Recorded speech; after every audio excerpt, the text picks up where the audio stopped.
அருமையானவர்களே, இந்த நாளிலும் அவனுடைய வார்த்தையை நம்மிடத்திலே கொண்டு வருகிறேன். சங்கீதம் 55 22 வசனம் பாருங்களேன். கர்த்தர் மேல் உன் பாரத்தை வைத்து விடு, அவர் உன்னை ஆதரிப்பார். நீதிமானை ஒருபோதும் தள்ளாட விட்டார். கடைசியில அருமையா சொல்லியிருக்கு, நீதிமானை ஒருபோதும் தள்ளாட விட்டார். அப்படின்னா என்னன்னா, நீங்களும் நானும் அவருக்குள்ளாக நீதிமான்களா இருக்கிறோம். பாவி அல்ல, நான் நீதிமான்.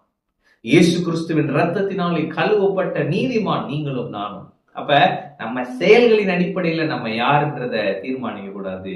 வசனம் என்ன போட்டிருக்கு, கர்த்தருடைய வார்த்தை நம்மை குறித்து என்ன சொல்லுதுன்னா, நாம் நீதிமான்கள். இதை நாம் புரிந்து இதை நாம் விசுவாசிக்கிறப்ப நம்முடைய வாழ்க்கையிலே ஒரு மாற்றம் ஏற்படும். நாம் நீதிமான்களாய் வாழுவோம். அப்ப நீதிமான் என்ற பொசிஷனை நான் புரிஞ்சுக்கிட்டா நீதிமானா வாழ்வேன் இல்லையா? அப்ப நீதிமானை ஒருபோதும் தள்ளாட விட்டாரா, அப்ப ஒருபோதும் நம்ம விழ மாட்டோம். ஆமென். விழ வேண்டிய சூழ்நிலைகள் வந்தாலும் விழ மாட்டோம். ஏன்னா நாம் நீதிமான்கள். ஆமென். அப்ப அவர் என்ன சொல்றாரு, கர்த்தர் மேல் உன் பாரத்தை வைத்து விடு, அவர் உன்னை ஆதரிப்பார். அப்ப நீதிமானாகிய நம்மை தள்ளாட விட மாட்டார். நீதிமானாகிய நம்மை அவர் என்ன செய்கிறார், ஆதரிப்பார்.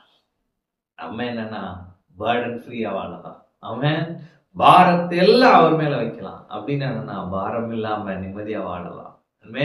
நீங்க நம்ம பாருங்க, குடும்பத்தை குறித்த பாரம், தொழிலை குறித்த பாரம், எண்ணெய் குறித்த பாரம், பிள்ளைகளை குறித்து முன்னாடி பாரத்துக்கு நிறைய பேர் வச்சு நிறைய மூட்டை கட்டி வச்சு அப்படி நிம்மதி இல்லாம அப்படியே இப்ப பாராம அந்த ஸ்ட்ரெஸ்ஸோடையே சில பேர் சொல்லுவாங்க, நான் சிரிப்பையே மறந்துட்டேன் இல்லையா? நீங்க ஆண்டவர் சொல்றாரு, என் மேலே பாரத்தை வைத்து விடு. ஆமென். வருத்தப்பட்டு பாரம் சுமக்கிறவர்களை நீங்கள் எல்லோரும் என்னிடத்தில் வாருங்கள், நான் உங்களுக்கு இளைப்பாறுதல் தருவேன் என்று சொன்ன இயேசு சொல்லுகிறார், உன் பாரத்தை எல்லாம் என் மீது வைத்து விடு. ஆமென். அவர் உங்களை ஆதரிப்பார். ஆமென். அவர் உங்களை ஆதரிப்பார்னு சொல்றாருன்னா, அந்த பாரத்தெல்லாம் நீ என்கிட்ட கொடுத்துரு, நான் என்னென்ன செய்யணுமோ எல்லாத்தையும் செஞ்சிடுறேன், உன்னை அப்படியே தள்ளாட விட மாட்டேன், நீ கம்பீரமாய் நடப்பாய்ன்னு சொல்லுகிறார். ஆமென். எனவே கர்த்தர் மீது உங்கள் பாரத்தை வைத்து விடுங்கள். அவர் உங்களை விசாரிக்கிறவராய் இருக்கிறார். உங்கள் கவலைகள் எல்லாம் அவர் மீது வைத்து விடுங்கள். இனி கவலைப்படாதீங்க, இனி அந்த பாரத்தை சுமக்காதீங்க. அவர் சொல்றாரு, நான் பார்த்துக்கிறேன்.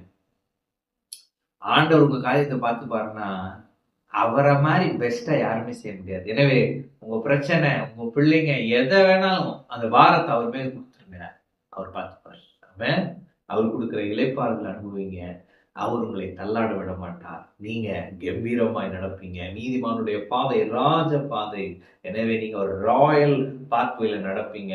பெரிய காரியங்களை கர்த்தர் செய்வார். இனி உங்களுக்கு பாரம் இருக்காது. அந்த காரியத்தை குறித்த பாரம் இனிமே உங்களுக்கு இருக்காது. அவர் உங்களுக்கு ஒரு இளைப்பாறுதலை கொடுப்பார். அந்த காரியங்களை எல்லாம் அவர் ஒவ்வொன்றாய் சரி செய்வார். ஆமென். கர்த்தர் உங்களோடு இருக்கிறார். கர்த்தர் உங்களை ஆசீர்வதிப்பார்.